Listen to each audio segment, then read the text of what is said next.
Hey podcaster, I'm Tim Wahlberg, your podcast performance coach, with another actionable tip so you can grow your podcast authority, generate leads, and convert with ease. Today's tip is, don't fear the niche.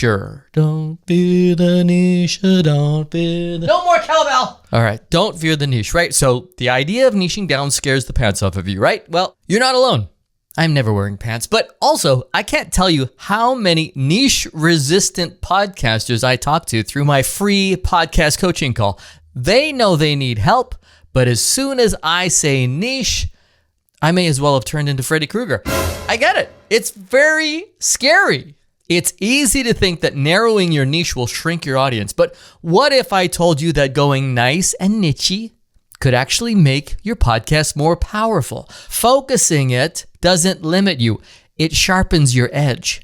I can hear you right now. But Tim, what about Joe Rogan? He talks about everything. Sure, go ahead. Spend 20 years building your brand and audience and then fly niche free all you want. But for the rest of us, embracing a niche isn't just a good idea. It's essential.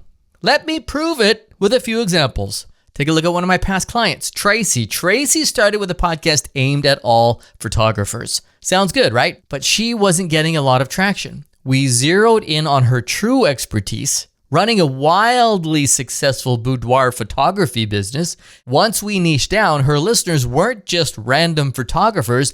They were women ready to start or skyrocket their own business as boudoir photographers. Luckily for Tracy, she was very smart. She had a course about that exact thing. Her email list grew and her course sales off the charts.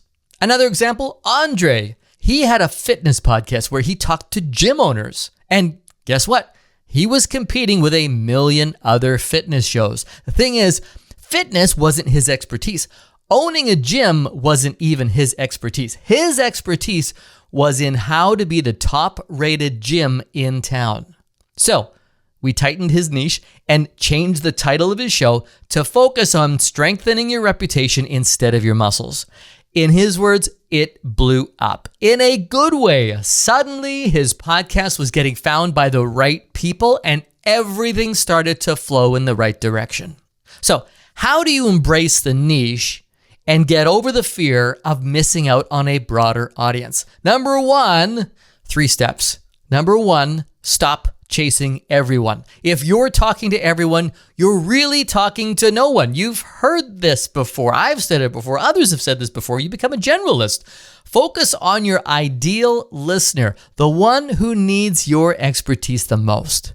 Your message will land harder and stick longer. Plus, when you're really clear on who you want listening, you can do a better job of building a relationship with them so they are quicker to become customers. Number 2, own your expertise. You've got deep knowledge in a specific area, so show it off. The more you own that space, the more your listeners will see you as the authority they've been searching for, and the more referable you and your podcast become. And number 3, go deep, not wide. A smaller, more engaged audience is worth way more than a huge, indifferent one. These are the listeners who will subscribe, share, and most importantly, buy. They are all the way in. Let me share one more niche dominant story for you. Ina had a great sounding podcast with a good listenership in the wellness space. But then there was a podcast boom and suddenly she was feeling crowded out in the sea of other health podcasts. So she got focused on one area she could really own. It was her expertise and her personal experience. It was a perfect match. She niched her podcast down to Hashimoto's health and boom, she was back on top.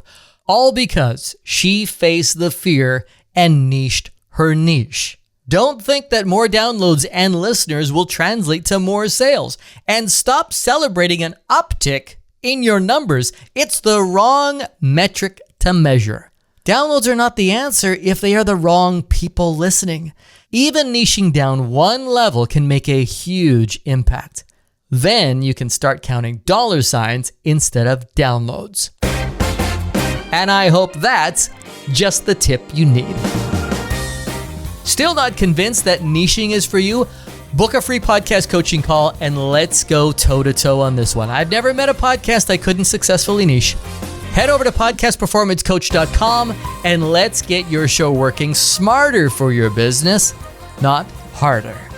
Just go to podcastperformancecoach.com to book your call. I'm Tim Walbert. See ya.